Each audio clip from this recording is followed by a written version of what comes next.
먼저 우리 그 말씀을 본문을 다시 한번 보도록 할까요? 네, 마태복음 28장 18절부터 20절입니다. 우리 같이 한 목소리로 읽겠습니다. 시작. 예수께서 나와 말씀하여 이르시되 하늘과 땅의 모든 권세를 내게 주셨으니 그러므로 너희는 가서 모든 민족을 제자로 삼아 아버지와 아들과 성령의 이름으로 세례를 베풀고 내가 너희에게 분부한 모든 것을 가르쳐 지키게 하라. 볼지어다 내가 세상 끝날까지 너희와 항상 함께 있으리라 하시니라. 아멘. 이 마태복음에 지금 읽은 이 본문 말씀은 매우 유명한 말씀입니다. 웬만큼 교회를 다녀보신 분들은 아마 적어도 수차례 이상은 들어보셨을 것입니다. 그런데 모두들 이 말씀을 어떻게 표현하냐면 예수님의 지상명령이다라고 칭하더군요. 그래서 웬만큼 교회에 수준 있는 분들은 이 말씀이 지상명령이다라는 것을 알고 계십니다. 혹시 이 말씀이 지상명령이다라는 것을 오늘 처음 듣는 분 계십니까? 한번 손 들어보시겠어요? 오늘 처음 들어봤다.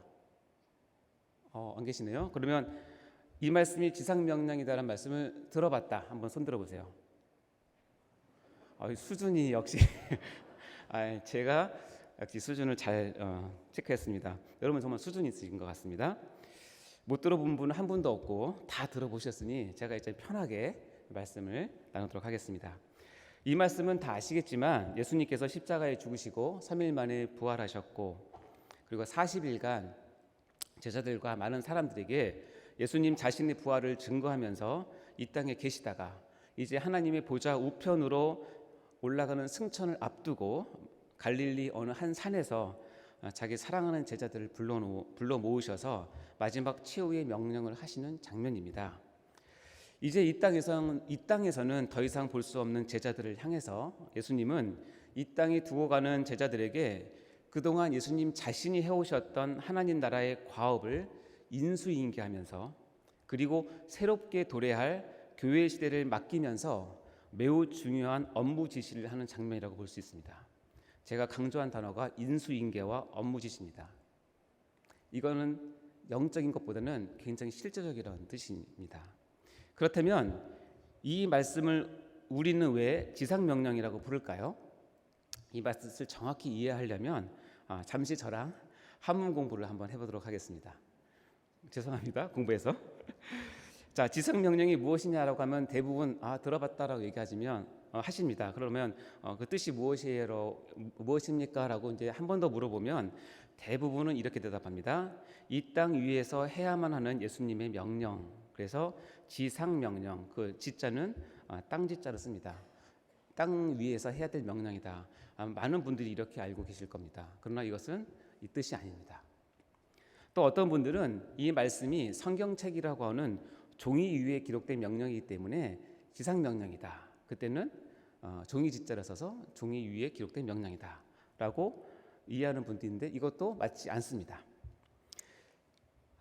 지상명령에 우리가 흔히 사용하고 있는 이 지상이라고 하는 뜻은 어떤 뜻이냐면 이를지 윗상입니다. 이를지 윗상. 그래서 더 할 수 없이 높은 위치의, 최고의, 최상위라는 뜻입니다.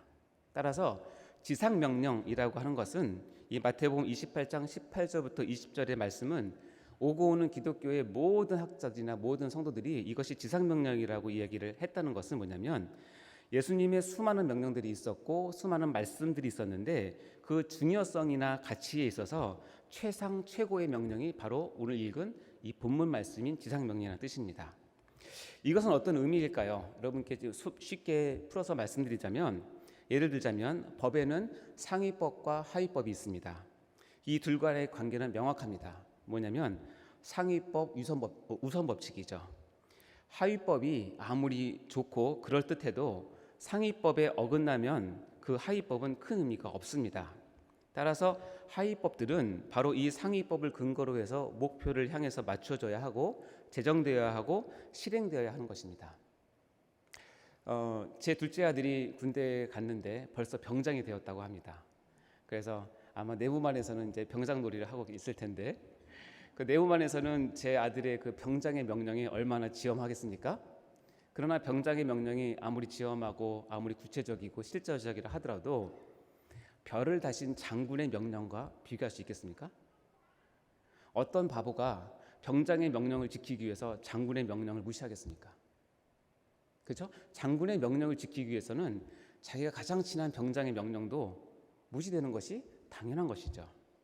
그런 관계를 본다면 마찬가지로 이 땅에 예수님께서 오셔서 많은 가르침과 계명을 주시고 명령을 하셨는데 다 귀합니다. 어느 하나 버릴 수 없습니다. 그러나 이 많은 명령과 계명들이 지향해야 하는 한 가지 최상의 법이 있는데 그것이 오늘 우리가 읽은 바로 이 지상명령이며 그 외의 모든 명령과 가르침은 이 계명에 종속되어져야 하고 맞춰져야 한다는 것입니다. 이와 같이 지상명령은 그 중요성에 있어서는 타의 추종을 불허한다는 뜻입니다. 혹시 이 사실을 알고 계셨나요? 이제 이 지상명령이 무엇인지 좀 궁금해지셨나요?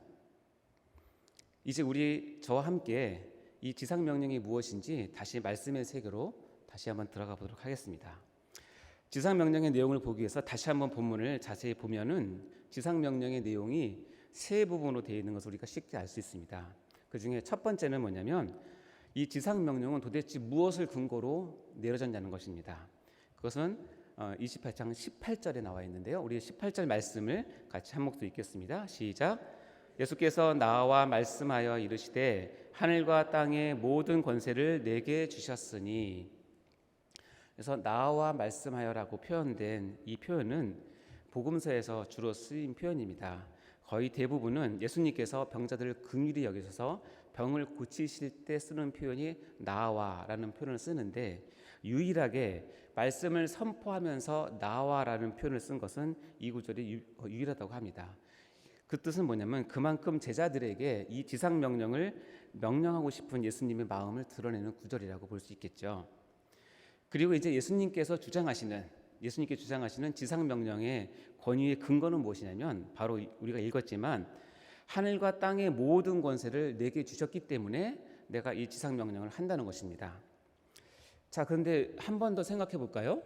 도대체 누가 누구에게 권세를 주셨다는 거예요? 누가 누구에게? 그렇죠? 성부 하나님이 성자 예수님께 뭘 주셨다고요? 권세를 주셨다는 뜻입니다. 그러면 한 번 더 신앙이 있으신 분이나 좀 더 지식이 있는 분들은 아니 그럼 그동안 예수님은 그런 권세가 없으셨나요? 이때 비로소 받으신 건가요? 이렇게 질문할 수 있겠죠. 그러나 그것은 아닙니다. 예수님은 우리가 다 아시다시피 삼위일체 하나님으로서 제2위 성자 하나님이시기 때문에 처음부터 하늘과 땅의 모든 권세를 동등하게 가지신 하나님이십니다. 그런데 여기서 새삼스럽게 그 권세를 성부 하나님께 받았다고 표현하는 것은 바로 이때 이 지상명령을 명령하는 이때에 하나님 아버지의 뜻을 따라서 성육신에서 이 땅에 오신 예수님께서 십자가의 죽음과 부활을 통해서 이제 구원의 길을 온전히 이루신 것을 의미하는 것이고요. 이후로는 오직 예수님만이 유일한 구원의 길임을 선포하는 그런 의미입니다. 그런 권세입니다. 그 유일한 구원이 되시는 권세를 가지신 예수님께서 이제 그 권세를 힘입어서 강력하게, 최종적으로, 확실하게, 그리고 마지막으로 최고의 명령을 지금 내리시는 것입니다. 따라서 주의 백성들은 이 말씀을 반드시 따라야 하는 것입니다. 이것은 선택이 아닙니다. 우리에게는 이것을 선택할 권한이 주어지지 않았음을 여러분이 반드시 아셔야 합니다. 그렇다면 지상명령의 내용이 무엇인가, 핵심이 무엇인가가 궁금하지 않습니까? 그것은 바로 19절과 20절에 나와 있는데요. 여러분 같이 말씀을 읽을 때에 저기 빨갛게 표시된 4개의 단어가 있는데 저 단어를 유심히 보시면서 읽어주시기 바랍니다. 자, 같이 읽겠습니다. 시작. 그러므로 너희는 가서 모든 족속을 제자로 삼아 아버지와 아들과 성령의 이름으로 세례를 베풀고 내가 너희에게 분부한 모든 것을 가르쳐 지키게 하라. 볼지어다 내가 세상 끝날까지 너희와 항상 함께 있으리라 하시니라. 아멘. 제가 모든 민족을 족속이라고 얘기했는데요. 옛날 성경책 족속으로 되어 있어서 습관적으로 나왔습니다. 자, 요 18절과 20절 상반절에 지상명령의 핵심이 들어있는데요. 이것을 잘 이해하기 위해서는 아까는 한문 공부를 했는데 지금 잠깐 문법 공부를 하도록 하겠습니다. 죄송합니다, 여러분. 놀지 마세요. 그래서 제가 공부해서 왔으니까 여러분 공부시키지 않습니다. 여기서 보면 지상 명령을 이루는 내용이 우리 성경책, 우리 한글 성경책에는 네 가지 동사로 나옵니다. 빨간색을 아까 봤지만 빨간색을 쳤던 가서, 제자로 삼아, 세례를 베풀고 가르쳐 지키게 하라. 이 네 가지가 이 지상 명령 안에 있는 우리 한글 성경의 동사입니다. 그리고 이건 서술적으로 표현되어 있기 때문에 순서적으로 이해할 수밖에 없어요. 우리나라 사람들은 가서 어떤 한 사람을 제자로 삼아서 그를 데리고 와서 세례를 시켜놓고 그리고 앉혀놓고 가르쳐 지키게 하는 것이라고 생각을 하기 때문에 많은 분들이 이 구절을 선교를 위한 구절, 전도를 위한 구절로 이해를 합니다. 물론 선교와 전도도 포함됩니다. 그러나 그렇게 협의적인 이야기가 아닙니다. 우리가 이 구절을 쓰게 하신 하나님 아버지, 즉 성령님의 의도는 무엇이냐면 이 구절에서 하나님의 마음을 담아놨는데 그것을 여러분이 제대로 좀 캐치했으면 좋겠다는 것이에요. 물론 우리가 한글로 읽고 한글로 이해를 한다고 하더라도 우리가 신앙생활하는데 큰 지장은 없을 수는 있습니다. 그러나 오해할 수는 있습니다. 그것은 뭐냐면 조금 더 이제 말씀을 전문으로 이제 연구하는 그런 학자들이나 신학자분들이 이것을 밝혀놨는데 신약 성경 헬라어 원문을 보면 여기에는 동사가 4개가 아니라 1개입니다. 동사가 1개고 나머지 3개는 그 주동사를 보조하는 분사형으로 되어 있습니다. 무슨 얘기냐면 4개 중에서 1개만 동사고 나머지는 그 동사를 꾸미는 분사예요. 자, 그러면 여러분 생각에는 아까 그 4개의 동사 중에서 어떤 게 주동사일 것 같습니까? 네, 그렇습니다. 주동사는 바로 제자로 삼아, make disciples, 제자를 만들다, 이것이 주동사입니다. 다시 얘기해서 제자로 삼기 위해서, 제자로 만들기 위해서 부수적으로 하는 행동이 뭐냐면 가는 것이고 세례를 베푸는 것이고 가르쳐 지키게 하면서 제자를 삼으라는 뜻이죠.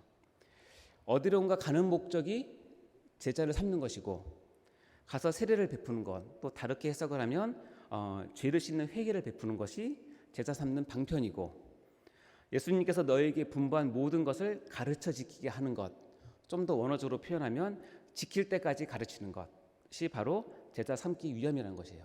그러니까 이 지상명령의 핵심은 뭐예요? 어디로 딱 귀결되냐면 한마디로 말하면 예수님의 지상명령의 핵심, 마지막 포인트는 제자 삼기입니다. 그러면 어떤 분들은 이렇게 얘기합니다. 에게 제자 삼기가 무슨 지상명령이야, 겨우 그 정도 갖고 라고 하시는 분도 있을 수도 있고 또 어떤 분들은 아니 도대체 제자 삼기가 뭔데 이렇게 중요해? 라고 반문하실 수도 있습니다. 여기서 제자 삼기는 여러분이 오해하는 것처럼 단순히 제자 훈련 프로그램을 뜻하는 것은 아닙니다. 물론 제자 훈련 프로그램도 포함되죠. 그러나 또 어떤 분들은 여기 모든 족속이라는 단어가, 모든 민족이라는 단어가 나왔다고 해서 전도나 선교에 대한 부분만을 얘기한다고 오해하기도 합니다. 물론 전도와 선교도 훌륭한 제자 삼기의 한 방편임을 부인할 수 없을 것입니다. 그런데 여기서 제자 삼는다라고 할 때 그 주어가 뭐냐면 너희예요. 너희는 복수고 이 너희는 다른 말로 얘기하면 교회 공동체를 얘기하는 것이고 이제는 교회가 하는 모든 활동을 아우르는 폭넓은 개념이 제자 삼기입니다. 왜냐하면 교회는 공동체입니다. 각각의 은사와 달란트가 다 다르고 각각의 직업별의 소명도 다 다릅니다. 따라서 교회에 속한 한 성도가 그 맡겨진 은사와 달란트에 따라 주님을 섬기면서 하나님 나라의 건설을 위해서 모든 것을 하는 것이 바로 제자 삼기에 들어있는 것입니다. 실례로 우리 교회 가운데는 각자의 소명에 따라 어떤 분은 전도하시는 분으로, 어떤 분은 양육하시는 분으로, 어떤 분은 주일학교 교사로, 어떤 분은 주차봉사, 식당봉사, 메디컬 처치로, 어떤 분은 재정의 특별한 헌신으로, 어떤 분들은 목사와 전도사와 같은 전문 사역자로 이 지상명령인 제자 삼기에 동참하는 것입니다. 그러면 교회 밖에서는 우리가 어떤 직업을 가지고 있든지 그 직업을 통해서 이루어야 하는 것이 바로 제자 삼기라는 것입니다. 또한 우리 교회가 공적 사역을 하며 한국교회 연합의회에서 공적인 헌신을 하는 것도 넓은 의미의 제자 삼기이고 한국전쟁 보훈 행사를 16년째 이어가는 이 사역도 제자 삼기의 한 방편입니다. 그리고 오늘 했던 밀러 대위의 심정으로 잃어버린 라이언 일병을 구출해 오는 지금 우리 교회 이 사역도 바로 이 제자 삼기의 좋은 본이 되는 예라고 할 수 있겠죠. 이 제자 삼기는 복음서와 사도행전을 연결하는 가장 중요한 개념이자 앞으로의 교회 시대를 여시는 하나님의 지혜이고 말 그대로 최상위의 명령, 지상 명령인 것입니다. 언제까지요? 언제까지요? 주님이 다시 오실 때까지요. 주님이 다시 오시기 전에 여러분이 이 땅에서 돌아가신다면 그때까지 이것은 계속하는 것입니다. 자, 그렇다면 마지막으로 세 번째 지상명령의 약속이 있는데요. 이것은 뭐냐면 지상명령을 이행할 때, 순종할 때 하나님께서 주시겠다고 하시는 약속이 있습니다. 우리 20장 하반절인데요. 28장 20절을 같이 읽어보겠습니다. 시작. 내가 너에게 분부한 모든 것을 가르쳐 지키게 하라. 볼지어다 내가 세상 끝날까지 너희와 항상 함께 있으리라 하시니라. 아멘. 이런 일들, 다시 이야기하면 지상명령을 통해서 제자 삼기라고 하는 이 일을 너희가 순종하며 진행할 때 하나님께서 분명히 약속하셨는데, 하늘과 땅의 모든 권세를 가지신 우리 주님께서 세상 끝날까지 너희와 항상 함께 있을 것이라고 말씀하셨습니다. 얼마나 든든합니까? 여러분, 주님과 늘 동행하고 싶고 함께하고 싶은 것이 모든 성도의 일치된 마음이겠죠. 그것은 뭐 누구의 소원도 다 마찬가지일 거라고 생각합니다. 한 가지 중요한 정보를 드리는데, 여러분 정말 주님과 동행하고 싶은 것을 진하게 느끼시고 항상 느끼고 싶으시면 바로 이 지상명령을 잘 수행하고 있으면 가능해집니다.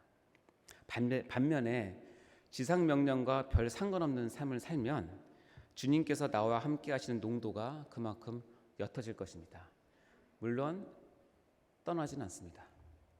하지만 주님과의 그런 밀접한 교류와 주님의 보호하심과 함께 하심은 굉장히 옅게 느껴질 것입니다.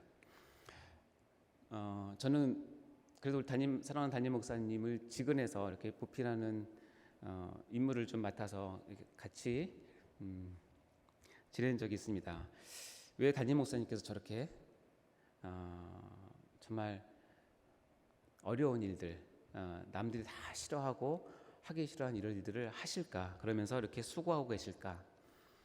한마디로 표현하면 지상명령을 지금 수행하고 계시면서 제자 삼기 사역을 하나씩 해나가고 계시는데 왜 그러실까라고 생각해 봤는데 답은 어디에 있냐면 목사님께서 그 일을 하시면서 주님과 단둘이 하는 그 동행하는 맛을 가장 깊이 느끼시기 때문에 그렇습니다. 아십니까? 맛을 봐야 맛을 압니다.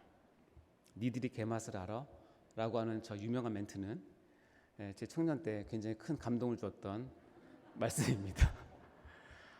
하나님의 말씀을 붙잡고 움직이고 몸부림칠 때 하나님이 나와 함께하는 맛을 느낀 사람만이 제가 지금 무슨 말을 하는지 알 수 있어요. 이것은 기도한다고 되는 일이 아니에요.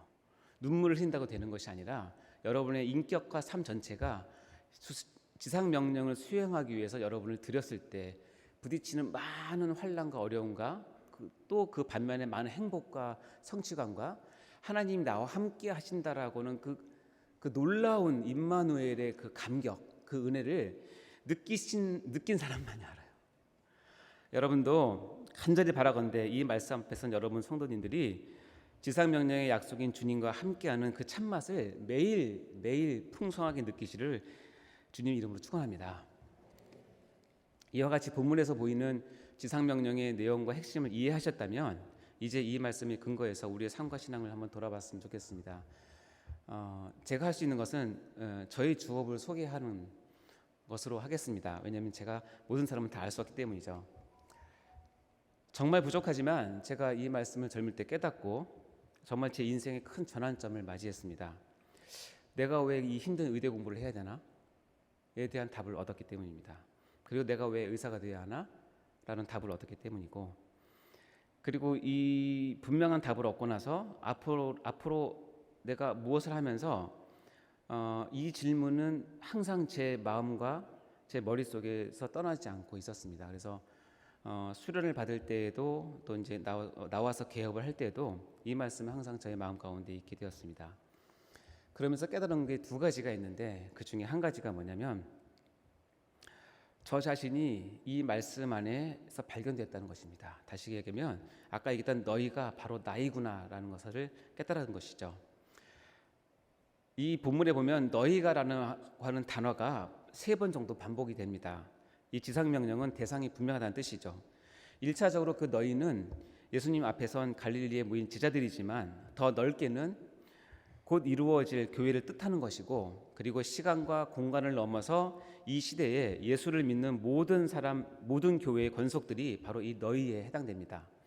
그런데 많은 사람들이 오해합니다. 이때 너희는 어떤 사람들은 목사님이나 특별히 선교사에게 해당된다는 말씀을 생각을 합니다. 그리고 교회의 어떤 장로님이나 권사님이나 영성이 충만하신 분들이 사역자가 해당된다고 생각을 합니다. 그러나 그렇지 않습니다. 그것은 오해입니다. 이 지상명령이 2000년 전에 이스라엘 어느 땅에 있었던 그런 과거의 말씀이 아니라 지금 이 자리에서 지금 이 시간에 예수님께서 지금 나에게 하신 말씀이라고 하는 것이 여러분 영혼에 깊이 들어오게 된다면 그것은 바로 여러분에게 지금 하시는 말씀이라는 뜻입니다. 그 말씀이 살아서 역사성을 가지고 현장성을 가져서 이 자리에 오게 된 것이죠. 여러분도 오늘 이와 같은 은혜를 받으시길 간절히 바랍니다. 두 번째 제가 느낀 것은 뭐냐면 나의 주업이 결정되었다는 것을 느끼게 되었습니다. 즉 이 말씀을 깨달으면서 이제 내가 평생 해야 될 일이 무엇이구나 하는 것을 이제 알게 된 것이죠. 바로 나의 주업이 자연스럽게 지상명령의 순종, 즉 제자 삼기로 결정이 되면서 지금 내가 가지고 있는 의사라고 하는 직업은 자연히 부업이 된 것입니다. 부업과 주업의 차이를 여러분 다 아시죠? 부업은 주업을 위해서 보조하기 위해서 존재하는 것입니다. 부업을 위해서 주업을 포기하는 사람은 없습니다. 그리고 주업을 제대로 하기 위해서는 때로는 부업을 접을 때는 있죠. 왜냐하면 주업은 나의 진짜 직업이기 때문에 그렇습니다. 이것을 바탕으로 짧지만 제가 경험했던 간증을 잠깐 나누고자 합니다. 두렵건대 제가 이 간증이 여러분 제발 부탁드리건대 저의 자랑으로 여기지 마시고 이 지상명령 앞에서 부딪혀서 이 말씀에 인생을 건 한 무익한 종의 삶의 한 모퉁이를 지금 보고 계신다고 생각하시고 어여삐 들어주시기 바랍니다. 이 시간 성령님께서 저와 충죽인 여러분 사이에서 또 유튜브 듣는 우리 성도들 사이에서 역사하셔서 성령 충만의 큰 역사를 해주시기를 간절히 기도하는 마음으로 간증하도록 하겠습니다. 이렇게 하나님이 은혜 가운데 금방 읽었던 마태복음 28장 18절부터 20절의 그 지상명령의 말씀을 깊이 깨닫고 나서 그리고 이 두 가지를 확인하고 나서 갑자기 제가 너무나 바빠졌어요. 할 일이 너무나 많아진 거예요. 내가 왜 공부하는지 알아야 되기 때문에 공부를 제대로 해야 됐다는 생각이 들었고 내가 왜 의사가 되어야 되는지를 깨달았기 때문에 정말 수련일을 정말 치열하게 했고 그리고 내가 개업을 해야 되는 이유를 분명하게 알았기 때문에 저는 개업을 정말 치열하게 열심히 했습니다. 그러면서 의사가 되어서 병원을 또 경영을 하면서는 더 많은 고민과 더 많은 어려움이 있었죠. 이것이 부업으로서 의사인 나는 나의 평생 주업인 제자 삼기를 위해서 어떻게 해야 하는가라고 하는 실제적이고 생활적인 고민과 몸부림이 시작된 것입니다. 그리고 나서 보니까 그 일은 굉장히 쉽지만은 않더라고요. 그 일은 굉장히 인간적이에요. 다시 얘기하면 사람 관계적이고요. 그 일은 굉장히 재정적이에요. 돈이 정말로 필요하고요. 그 일은 굉장히 행정적이에요. 정확히 행정을 해야 어려움이 없습니다. 그리고 그 일은 세무적이에요. 잘못하면 세무감사를 받습니다. 그리고 그 일은 실사적이에요. 잘못하면 심평으로부터 실사를 받습니다. 그리고 법률적이에요. 법을 어기면 아무리 제자 찾는다고 하더라도 어긋납니다. 그리고 그 일은 굉장히 사회적인 접촉과 환경 속에서 이루어진다는 것을 깨달았습니다. 꼭 교회 밖이 아니라 이 일은 교회 안에서도 마찬가지입니다. 먼저 제가 병원 안에서 할 수 있는 것들부터 실천하기 시작했는데요. 제가 2002년부터 개원했으니까 올해가 20년 차 개원일입니다. 정말 병원을 운영하면서 안 해본 것이 없이 다 해봤습니다. 제자 삼기 위해서, 즉 하나님의 나라를 확장하기 위해서 무엇이 좋다고 하면 그것을 다 도입해서 병원에서 환자들에게, 직원들에게 다 해봤습니다. 그래서 수많은 시행착오를 거쳤고 또 수많은 욕도 얻어먹었고, 반면에 하나님께서 은혜 주셔서 또 많은 영혼들을 구했고 또 하나님께 영광을 돌리기도 했습니다. 개원 이후부터 계속 해왔던 것 중에 하나는 이제 선교사님과 목회자들을 돕는 건강검진 섬김을 했습니다. 지금도 하고 있고요. 또 암을 진단받는 환자들에게 잠깐 시간을 내서 손잡고 기도해주는 것도 했습니다. 그리고 여러 가지 이유로 상담을 요청하는 분들에게 시간을 내서 상담을 같이 들어주기도 했고요. 또 직원들에게 성경책을 읽히기도 했고, 직원들 성경 공부도 같이 했고, 직원들과 직장 예배도 드리기도 했습니다. 많은 것들이 있지만 직원들 성경책 읽기, 그러니까 말씀이 중요하다는 게 막 마음이 뜨거우니까 성경책을 읽혀야겠더라고요. 근데 읽으라고 하니까 잘 안 읽어요. 그러니까 어떻게 했죠? 인센티브를 주는 거죠. 인센티브를 주고, 이런 말 하면 안 되는데, 돈이 좋긴 좋더라고요. 읽더라고요. 그래서 저는 거의 월급에 가까운 돈을 주면서 읽으라고 하니까 읽더라고요. 그래서 읽을 때 좀 제발 거기서 은혜 주시라고, 역사해 달라고. 그래서 배우는 사람도 있긴 한데, 정말 제 마음을 진짜 아프게 했던 게 뭐냐면, 그 많은 돈을 주는데도 정말 순교의 정신으로 말씀을 안 읽는 사람이 있어요. 어디서 많이 본 사람들 같은데 그 현찰 박치기거든요. 일주일 읽어오면 장수 계산해서 곱하기 얼마에서 딱 주거든요. 근데도 이를 깨물고 안 읽어요. 저는 신앙의 정조를 지켜야 됩니다. 그래서 그걸 보면서, 야, 하나님께서 은혜 주시는 사람들은 정말 다르구나. 그래서 인센티브도 줬고요. 직원들 성경 공부는 물론 했습니다. 한 번은 이런 일이 있었습니다. 새로운 직원이 너무너무나 예쁘고 착하고, 근데 교회를 어렸을 때 다니고, 그래, 잘 됐다, 이 친구 데리고 성경 공부하자고 해서 오자마자 우리 성경 공부 팀에 넣어서 했어요. 했는데 3일 나오고 안 나오는 거예요. 갑자기. 왜 안 나오지? 분명히 그 친구는 너무 좋다, 여기서 말씀도 듣게 해서 너무 좋다 막 그랬거든요. 근데 3일째 안 나온 거예요. 알아봤더니 부모님이 못 가게 한 거예요. 그래서 부모님 어렵게 통화를 했어요. 부모님이 저한테 그러는 거예요. 아니, 무슨 병원에서 성경 공부를 합니까? 무슨 교회예요? 그래서 제가 물었죠. 저는 하늘문 교회입니다. 그리고 제가 안수집사입니다. 그랬더니 하늘문 교회? 이단이구먼. 여러분 웃지 마세요. 세이된 교회 이단이구먼, 이 얘기 많이 듣습니다. 세이된 교회나 하늘문 교회나 이름 자체가 조금 이단스럽죠. 그러나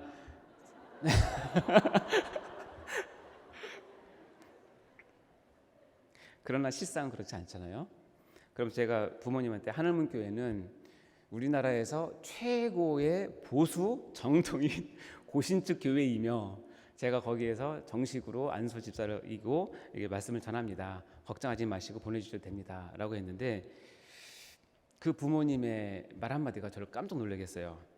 정통교회가 이렇게 직장에서 열성적으로 성경을 가르칠 리가 없다. 이것이 그 부모의 결정이에요.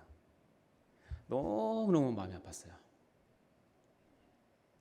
근데 저는 이런 똑같은 상황이 여러분의 사역자 가운데, 우리 전도사님들, 특히 양육하시는 분들, 전도하시는 분들 가운데 많이 봐요. 그래서 너무 반가워요. 여기 나랑 똑같이 욕먹는 사람이 있구나. 여러분 너무 훌륭하십니다. 너무 잘하셨습니다. 계속 그런 욕을 들으시기 바랍니다. 그러나 그렇게 할 때 하나님 역사하십니다. 이렇게 하면서 이제 섬기는 교회에서 안수집사로, 후에는 이제 수석 장로로서 나름 정말 바쁘게 지냈습니다. 지금 생각해 보니까 교회와 병원을 하이브리드 하면서 지내는 것 같습니다. 그때는 이런 기도를 주로 제가 했는데, 주님, 저에게 직분을 주시어 이 교회를 맡기셨으니 주님의 교회를 제가 최선을 다해 돌볼 테니 주님은 어차피 이 병원이 주님의 것이니 주님의 기업이오니 주님께서 책임지시고 운영해 주세요. 이게 제 기도의 제목이었습니다. 그랬더니 노하우가 하나 생겼는데 뭐냐면 병원에서 받은 스트레스는 교회에서 풀고요. 교회에서 받은 스트레스는 병원 가서 풉니다. 신기한 거는 환자를 보다가 이번에 해야 될 프로그램이 생각납니다. 그럼 환자한테 잠깐 하고 메모를 하고 교회에서 해야 될 프로그램 정리를 합니다. 또 교회에서 일을 하다가 환자 생각이 나면 메모했다가 환자를 보기도 하고 이게 막 섞여 있는 거죠. 섞여 있는 게 아니라 하나님께서 그렇게 역사를 하세요. 하이브리드로. 전에 말씀드린 대로 그렇게 했더니 개원 이후 20년 동안 정말 한 번도 매년 병원 매출이 줄지 않고 증가하는 복을 주셨습니다. 그 힘들다던 코로나 시대도 여러분 제가 전에 한번 간증을 했는데 저 맡고 있는 세무사가 그런 거예요. 원장님 대단하십니다. 제가 맡고 있는 병원이 100몇 개 되는데 우리 병원 빼고 모두가 다 코로나 때 지난 해보다 마이너스입니다. 여기만 플러스입니다. 그래서 제가 저도 깜짝 놀랐어요. 아, 진짜 그러냐? 그렇다는 거예요. 그러면서 저한테 물어보는 거예요. 원장님 비결이 뭡니까? 제가 뭐라고 할게요? 하나님 믿어봐. 여러분 그때 그 짜릿함을 아셔야 되는데 하나님 믿어봐. 그렇게 하나님께서 저를 축복해 주셨습니다. 그러던 중 제가 다니고 있던 교회에서 장로직을 사임한 후에 한동안 병원 직원을 돌보는 일을 좀 소홀히 하고 있었습니다. 저도 지친 부분이 있었지만 정말 저를 따라주고 믿어주는 직원이 없으니까 정말 힘들더라고요. 그래서 그전에는 나에게 이런 사람을 붙여줘서 나에게 이런 일을 하게 하셨구나 느끼는 거예요. 그때 들어오는 사람마다 정말 저를 힘들게 하고 쓸만하면 나가서 인터넷에 올리고 뭐 이런 거 있잖아요. 정말 너무너무 힘들었으니까 한때는 직원들 보기가 싫을 정도로 정 떨어질 정도로 그렇게 되더라고요. 너무너무 힘들어서 정말 한참 동안은 기업 신방 예배를 저 혼자 드려야 할 정도로 병원의 영적 분위기가 좋지 않았습니다. 그러던 중 하나님께서 저를 불쌍히 여기셔서 저를 세이den교회 오게 하셨고 목사님과 성도들을 통해서 여러모로 도전받게 하셨고 특별히 메디컬 처치를 섬기면서 제가 영적으로 많이 채워지는 경험을 하게 되었습니다. 그러자 하나님께서 다시 부흥하는 기회를 새롭게 주셨는데요. 그 첫 번째가 두 가지가 있는데 그 첫 번째가 병원에서의 변화입니다. 감사하게도 저의 이런 환경과 신앙을 이해하고 따라주고 솔선수범하는 직원과 부원장을 보내주신 것입니다. 그분들이 온 이후에 병원 분위기가 많이 바뀌었습니다. 그분 중에 한 분이 오늘 참석했는데 우리 장수현 팀장이 참석해 있습니다. 저기 앉아 계시는데 그래도 수고했다고 박수 한번 좀 부탁드립니다. 저 친구가 와서 정말 많은 저에게 도움을 주었고 저도 회복되게 되었고 하나님께서 은혜를 주시기 시작했죠. 아침 조회 시간에 또 말씀을 가르쳐달라고 요청이 와서 너무나 제 감격스러워서 다시 시작을 했습니다. 그래서 첫 번째 한 게 뭐냐면 사도신경을 가지고 매일 한 구절씩 5분 내에 설명을 해주었습니다. 그리고 자꾸 반복을 하니까 우리 직원들이 그것을 외우는 것이었습니다. 특별히 우리 병원에 7년이나 나왔는데 제가 한 번도 복음을 전하지 않았던 한 직원이 자원에서 사도신경을 외우는데 한 토시도 틀리지 않고 외웠습니다. 그때 저의 감격과 그동안 제가 못한 거에 대한 그 죄스러움과 미안함과 하나님께서 다시 이렇게 복을 주시고 은혜를 주시는 것을 정말 철저히 깨달으면서 그 감격의 그 고백을 받았어요. 그때 직원의 반 이상은 교회에 다녀본 적이 없는 직원들인데 전원 다 사도신경을 암송하게 되었습니다. 그래서 이렇게 사도신경을 다 외워갈 즈음 제가 드디어 세이den교회 월상 예배 때 우리 직원들을 초대했습니다. 25교구 박승양 목사님과 원남이 전도사님께 연락을 드리고 그리고 그 예배 순서 중에 특별 순서를 넣어서 전 직원이 일어나서 사도신경을 입으로 고백하며 하나님께 그 고백을 올려드리는 시간을 갖게 되었습니다. 그때 찍은 동영상이 바로 슬기로운 병원 생활 시즌 1인데요. 여러분 들어가서 잘 찾아보시기 바랍니다. 이렇게 사도신경을 마친 후 이어서 이제 그 기세를 몰아서 주기도문에 도전했습니다. 그래서 지난 6월 얼마 전에 월상 예배를 또 드리면서 다시 주기도문을 암송하는 특별 순서를 통해서 하나님께 영광을 돌리게 되었습니다. 그때 영상을 준비했는데 한번 같이 보도록 하겠습니다. 영상 주십시오. 슬기로운 세번 두 번째 시간인데 저희가 이제 오늘 기업신방 월상 예배를 드리면서 하나님께 특별한 순서를 마련했고요. 그래서 저번에 효도신경을 외웠는데 다시 한번 하고, 그래서 우리가 병원에 가서 교회는 아니지만 같은 신앙을 가지고 주님 주신 기업에서 일하기 원하는 마음으로 신앙 고백을 하고요. 이어서 이제 그동안 준비한 주기도문을 같이 하면서 우리가 어떤 기도로 같이 하나가 돼서 일하는지를 하나님께 기도드리는 시간 되도록 하겠습니다. 시작. 가능하사 천지를 만드신 하나님 아버지를 내가 싸우며 그 아들 우리 주 예수 그리스도를 싸우니 이는 성령을 인하사 동정녀 마리아에게 하시고 온디오를 아들에게 고난을 받으사 십자가에 못 박혀 죽으시고 장사한지 사흘 만에 수자 가운데서 다시 살아나시며 하늘의 용사 전능하신 하나님 편에 계시다가 죄로서 산정한 신들을 심판하러 오시리라. 성령을 싸우며 거룩한 공예와 성도가 서로 교통하는 것과 죄를 사하여 주시는 것과 우리 다시 사는 것과 영원히 사는 것을 비싸움나이다. 나는 그로 이어서 주기도문 하겠습니다. 시작하면 시작. 주기도문. 하늘은 계신 우리 아버지여, 이름이 거룩히 여김을 받으시오며 나라를 마옵시며 주시 안에서 이루어진 것 같이 땅에서도 이루어지이다. 오늘날 우리에게 일용할 양식을 주시옵고 우리가 우리에게 죄 지은 자를 사하여 준 것 같이 우리 죄를 사하여 주시옵고 우리를 시험에 들게 하지 마시옵고 다만 악에서 구하시옵소서. 그에게 나라와 권세와 영광이 오직 영원히 있사옵나이다. 아멘. 감사합니다.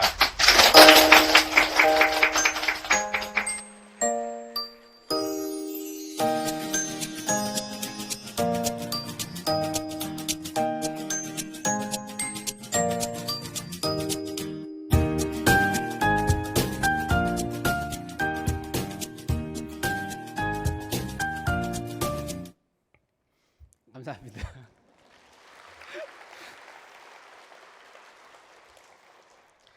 대개나라는 제가 그 말씀 가르치다 농담 한번 했다가 대개나라를 쏘게 되었습니다. 대개나라, 예. 그리고 이와 같이 또 다른 부흥은 제 안에서 또 하나 주어진 것이 있는데, 두 번째는 제가 교회 안에서 정기적으로 설교를 할 수 있는 기회를 주신 것입니다. 제가 힘들고 어려워서 한동안 새벽 기도를 뜨문뜨문 드리다가 어느 날 진짜 미치도록 갈급한 심령과 가난한 마음이 생겨서 다시 일부 새벽 기도를 시작하게 되었습니다.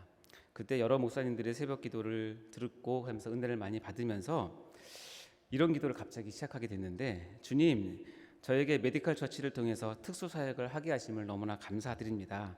하지만 저에게도 이렇게 설교를 정기적으로 할 수 있는 기회를 주신다면 제가 말씀으로도 성도들을 섬기는 데 최선을 다해 충성을 다하겠습니다. 저를 말씀을 맡은 사역자로 부르지 않으셨나요? 라고 간절히 기도하게 되었습니다.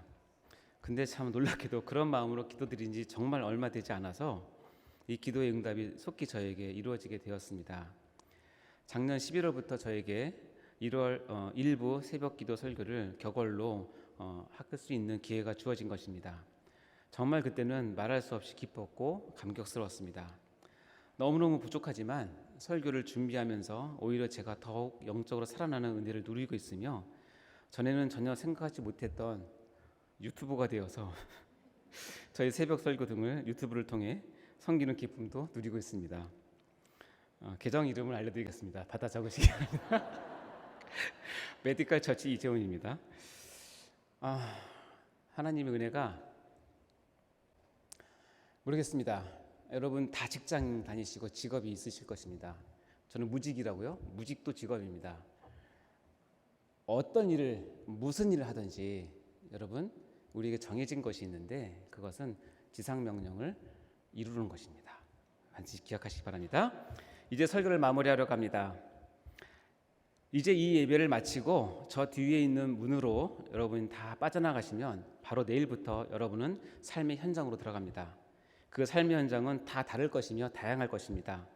하지만 예수를 믿는 은혜를 받은 사람은 한 가지 동일한 최고의 명령을 받았는데 그것이 바로 오늘 본문인 지상명령입니다. 이를 통해 우리는 어떤 환경에서도 때를 얻든지 못 얻든지 자신의 득실을 뒤로하고 한 가지 사명을 같이 이루어가야 하는데 그것은 바로 제자 삼는 것입니다. 이것이 바로 우리의 주업입니다. 이것은 이 말씀을 듣는 모든 분들, 즉 남녀노소나 빈부귀천, 이해득실의 여부를 초월해서 누구에게나 요구하시는 주님의 당부이자 최고의 명령입니다. 나의 주업을 성실히 수행하기 위해서 각자 자신의 부업을 잘 활용하는 지혜가 있으시기를 바랍니다. 성령님께 그 지혜를 구하시기 바랍니다. 단지 다른 사람의 흉내를 내는 것이 아니라 하나님께서 나에게 주신 그 부르심을 잘 보면서 이 지상명령을 여러분이 죽을 때까지 또는 예수님 오실 때까지 수행하셨으면 좋겠습니다. 고린도전서 7장 17절에는 이런 말씀이 있습니다. 우리 같이 한번 읽어보겠습니다. 시작. 오직 주께서 각 사람에게 나누어 주신 대로 하나님이 각 사람을 부르신 그대로 행하라. 내가 모든 교회에서 이와 같이 명하노라. 아멘. 이 시간 주님의 은혜가 각자의 마음속에 역사하셔서 오늘 본문 말씀을 깊이 깨닫고 내가 이제 평생을 바쳐 해야 할 주업이 주어졌음을 여러분 인정하시고 받으시길 바랍니다. 그리고 삶의 각 현장에서 다양한 부업들이 있을 텐데 그것을 통해서 하나님께 영광을 올려드리는 성도 여러분 되시기를 주님의 이름으로 축원합니다. 같이 기도하시겠습니다. 하나님 아버지 감사합니다. 마태복음 28장 18절부터 20절에 이 귀한 말씀을 기록하게 하셔서 우리가 앞으로 무엇을 하며 살아야 할지 어떤 목적을 가지고 살아야 할지를 분명하게 알게 해주셔서 너무나 감사합니다. 성령님 이 시간 우리 마음 각자에 오셔서 내가 지금 무엇을 하고 있는 사람이든 그것이 중요한 것이 아니라 내가 하나님의 은혜를 입고 구원받은 사람이라면 이제 내가 평생 해야 할 일이 이미 정해져 있음을 인정하고 받아들일 수 있도록 도와주시옵소서. 그리고 나에게 맡겨진 이 직업의 소명을 통하여서 내가 하는 일들을 통하여서 이 주업을 더욱더 빛나게 하는 부업을 잘 감당해 갈 수 있는 지혜도 허락하여 주시옵소서. 이를 통하여 우리 한 사람의 인생이 하나님 앞에 섰을 때에 잘하였다, 착하고 충성된 종아 라고 하는 귀한 칭찬을 들을 수 있도록 저희를 인도하여 주시옵소서.